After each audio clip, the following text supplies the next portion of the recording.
God continued to put me in the right place. I said, okay. Well, so I said, let's come up and let's go visit this church. And the church was over in Bucks County, which is on the other side of Philadelphia. And I went and visited 3 Sundays in a row. 3 Sundays in a row. And the guy I was talking to about the job paid no attention to me, acted like I wasn't even there, didn't even know who I was.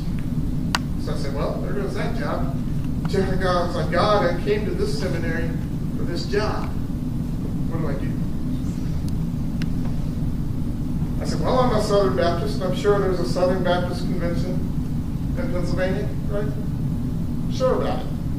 I start hitting the phone books, digging for them, finding them, looking for them, doing whatever I can to find out what is my ministry, what am I going to do, how am I going to live on this campus, how am I going to live on this school, how am I going to live in Philadelphia?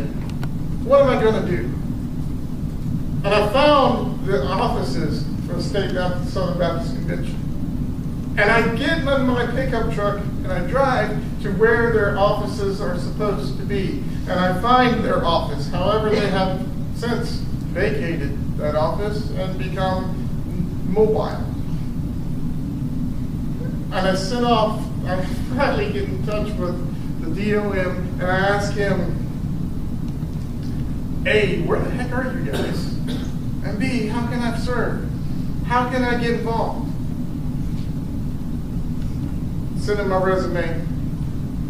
They sent it out to 2, 3 different churches. One of them happened to be a church called the Foundry Church in a place called Wallingford, Pennsylvania.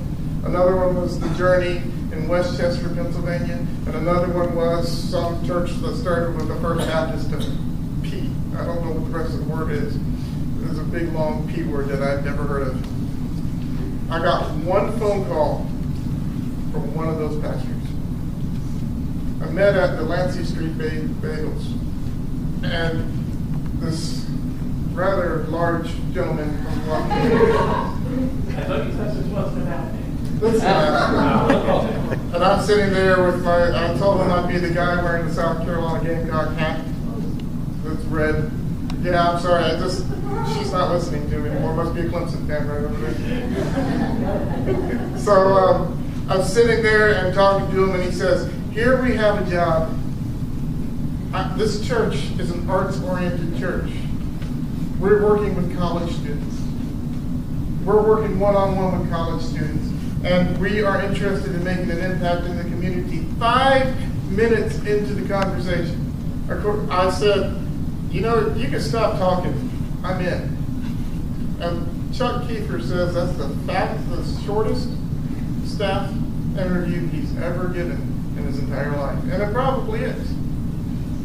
It's amazing. You bounce around in life and you try to figure out where you belong and what you do and where it's going and what's happening. And it's amazing how God has taken that meeting with Chuck Kiefer and brought me here onto the campus of Widener University.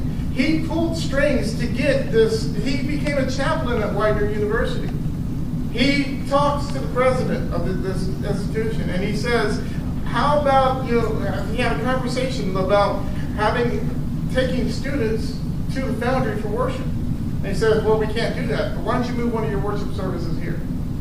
And it's about the same time that Chuck decided that he was tired of preaching 3 different times a week. And he says, Harry, you preach. You preach. And I said, okay. Next thing I know, I'm setting up Bible studies. Next thing I know, I'm meeting students and dragging them off to Langmore, Pennsylvania, and they're coming willingly. And they came willingly.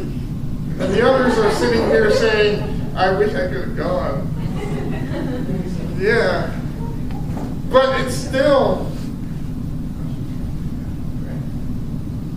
Huh? And I'm still trying to figure out how you drag someone little. I don't know. And then I start applying for MSC Baptist Campus Ministries position. And the Baptist Campus Ministers are looking at me like, you're not a Baptist Campus Minister yet? Because you do everything. I've gone to all these events. I've done all these camps. I've done everything. And the state director looked at me and says, Harold, you snuck in through the back door. You came through the back door. We didn't know you came through a church planter. We didn't go recruit you. I said, Robert, I came through the back door. I was sitting in your living room and had raided your refrigerator. And you said, we got to do something with this guy. And here I am today. June 1st, I will be the official Baptist campus minister at Wagner University.